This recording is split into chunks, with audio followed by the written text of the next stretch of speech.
नमस्कार, मी सागर गोखले. ॲग्रोवन बातमीपत्रात आपलं स्वागत. आज आपण राम गाडेकर यांच्या डाळिंब शेतीची यशोगाथा जाणून घेणार आहोत.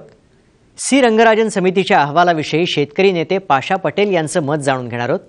तसंच कृषी क्षेत्रातल्या ताज्या घडामोडी जाणून घेणार आहोत ॲग्रो एक्सप्रेसमध्ये. चला सफर करूया ॲग्रोवनची.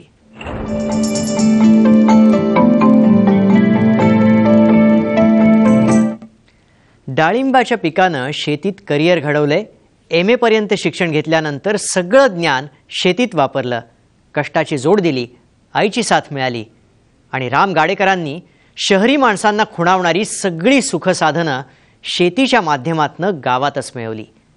राजुरी गावच्या राम गाडेकर या 29 वर्षीय तरुणांनी डाळिंब शेतीच्या जीवावर टुमदार घर बांधलं आणि 4 चाकी गाडीही घेतली.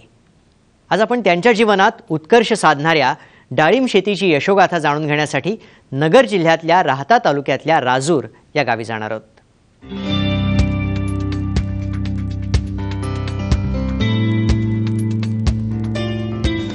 राम गाडेकरांची राजूर शेजारच्या गावात वडिलोपार्जित शेती होती, पण या शेतीत त्यांच्या कुटुंबाचं भागत नव्हतं. मग 20 वर्षापूर्वी त्यांच्या वडिलांनी राजूर गावात 4 ते 5 एकर मुरबाड शेतीची खरेदी केली. राम गाडेकरांनी MA पर्यंत शिक्षण घेतलं, त्यानंतर नोकरी शोधली, पण ती न मिळाल्यानं शेतीची वाट चोखाळली. माझं शिक्षण MA झालेलं आहे. आम्ही 1 एकर प्लॉट बसवला सुरुवातीला. आमची परिस्थिती थोडी बिकट होती. नंतर अशी प्लॉट 1 एकर प्लॉट मध्ये पहिल्या वर्षी उत्पन्न निघालं नाही.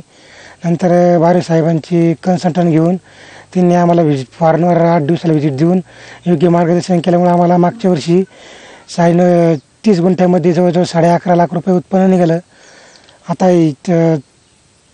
आता यावर्षी आत्तापर्यंत 5 लाखाचा माल गेलाय. राम यांनी मुरमाड जमिनीत डाळिंब शेती करण्याचा निर्णय घेतला. त्यापूर्वी त्यांनी डाळिंब पिकाचा संपूर्ण अभ्यास केला. त्यांच्या मुरमाड जमिनीसाठी डाळिंबाचं पीकच योग्य होतं. मग त्यांनी एक बोरवेल खोदलं आणि डाळिंबाची लागवड केली.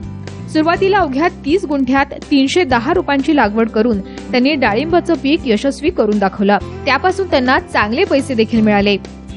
आंबे बहार हा धरला. मार्चमध्ये 7 मार्चला पाणी चालू केलं, बहार पूर्व नियोजन व्यवस्थित केलं आणि 7 मार्चला ज्यावेळेला छटणी पानगळ झाली, पाणी चालू केलं, त्यावेळेला बेसल डोस दिला. रासायनिक खताचा बेसल डोस पूर्ण देऊन मायक्रोन्युट्रिएंट्सचं सूक्ष्म अन्नद्रव्य वगैरे सर्व देऊन पाणी चालू केलं. पाणी चालू केल्यानंतर साधारणतः 1 महिन्यामध्ये मी 40 ते दिवसामध्ये एक महिन्यापासून फ्लावरिंग चालू होतं. 40-50 दिवसामध्ये सेटिंगचं जवळ ते 40-50% सेटिंग होतं 40-50 दिवसामध्ये. राम गाडेकर गेल्या 10 वर्षापासून 30 गुंठ्यात डाळिंबाचं यशस्वी पीक घेत आहेत. त्यापासून त्यांना चांगले पैसे मिळत आहेत. हळूहळू त्यांनी डाळिंबाचं क्षेत्र देखील वाढवलंय. आज त्यांच्याकडे एकूण 4.25 एकरावर डाळिंबाचं पीक आहे. आपल्याकडील पाण्याच्या उपलब्धतेनुसार डाळिंबाचं नियोजन करण्यावर त्याचा भर असतो.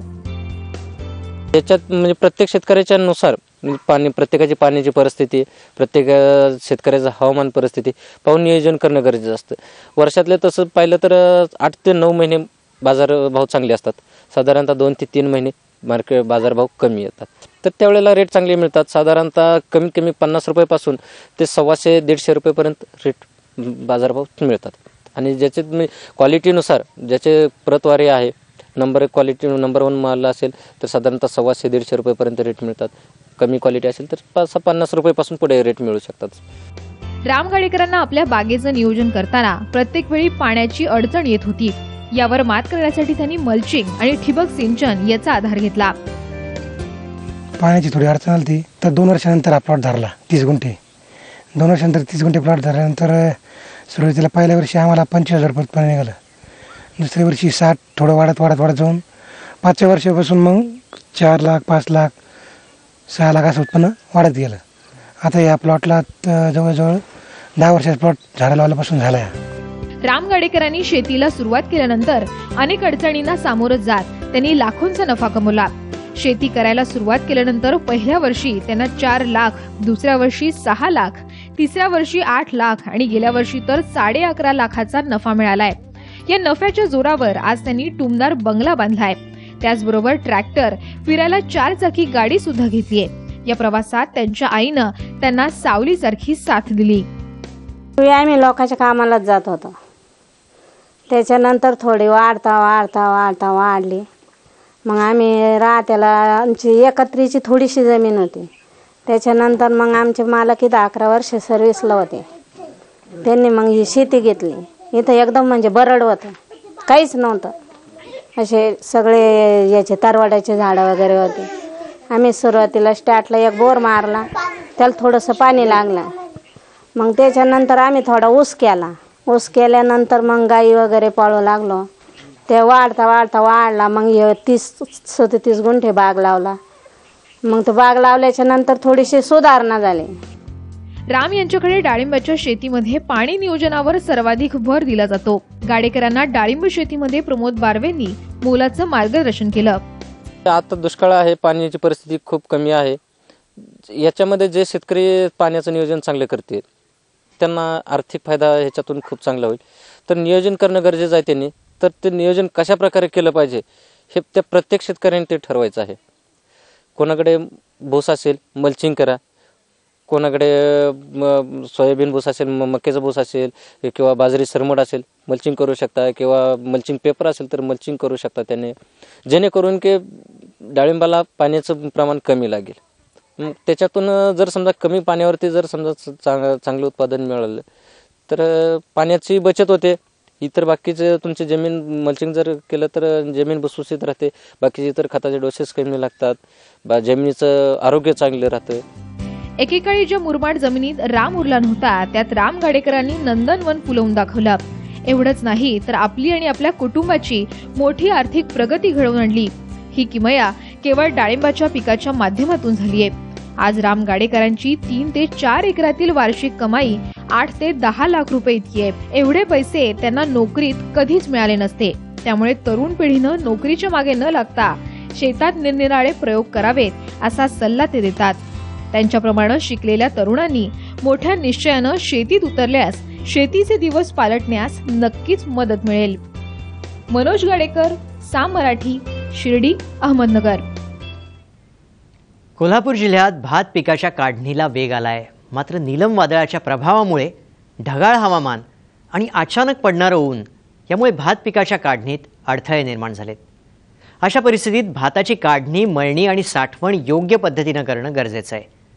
आज आपण भात काढणीची माहिती कोल्हापूर कृषी महाविद्यालयाचे प्रक्षेत्र अधीक्षक प्राध्यापक आबासाहेब मोहिते यांच्याकडनं जाणून घेऊयात.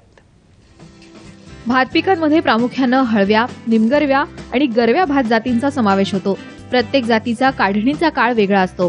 त्यामुळे ठराविक दिवसातच भाताची कापणी करणं गरजेचं आहे. दिवस उलटून गेल्यानंतर कापणी केल्यास लोंबी झडल्याचं प्रमाण वाढून नुकसान होतं. ढगाळ हवामानात भात कापून शेतात ठेवल्यास नुकसान होतं. त्यामुळे शेतकऱ्यांनी शक्य तेवढी पिकं कापून घेऊन त्याची मळणी करणं गरजेचं आहे. सध्या जर विचार केला तर ज्या गरव्या प्रकारच्या ज्या जाती आहेत, ह्या गरव्या प्रकारच्या जातींचं कापणीचं आणि मळणीचं काम चालू आहे. आता काही जातींच्या बाबतीत जर बघायचं झालं, समजा आता भोगावती जर असेल तर या जातीमध्ये कापणी जी आहे ही कापणी आणि मळणी सर्वसाधारणपणे 135 दिवसातच केली पाहिजे. आपण जर 140-142 दिवस पुढे जर असं जर ढकलून कापणी केली तर झडण्याचं जे आहे, लोंबी झडण्याचा जो प्रकार आहे हा प्रकार होत असतो. त्यामुळं अशा काही जाती आहेत भोगावतीसारखी की जी कापणीस तयार व्हायच्या अगोदरच 3-4 दिवस काढली पाहिजे. दुपारनंतर तापमानात वाढ होऊन दाणे गळून नुकसान होतं. ढगाळ वातावरण नसताना सुद्धा सकाळी हवेत ओलावा असताना कापणी करावी, अन्यथा नुकसान होण्याचा धोका असतो. ज्यावेळी आपण कापणी करतो ही कापणी सर्वसाधारणपणे सकाळी 8 वाजता जर चालू केली तर 12च्या पर्यंत हे आपण भाताची कापणी केली पाहिजे की जेणेकरून त्यानंतर आपल्याला भात झोडपणे किंवा मळणी जी आहे ही मळणी करणं शक्य होतं. आणि अशामध्ये ज्यावेळी आपण भात कापून टाकतो त्या कापून टाकलेल्या ठिकाणी आपल्याला भाताचा सडा होणार नाही. जास्त जर तापमान जर असेल तर अशा ठिकाणी ज्यावेळी आपण भात कापतो त्या भात कापलेल्या ठिकाणी आपोआप भात जे आहे हे भात गळत असतं. भाताच्या दाण्यांमध्ये 12 ते 13% ओलावा असताना कापणी करून मळणी करावी. मळणीनंतर भात पसरून ठेवावं. तसंच भाताला 2 चांगली उन्हं देऊन वाळवावं.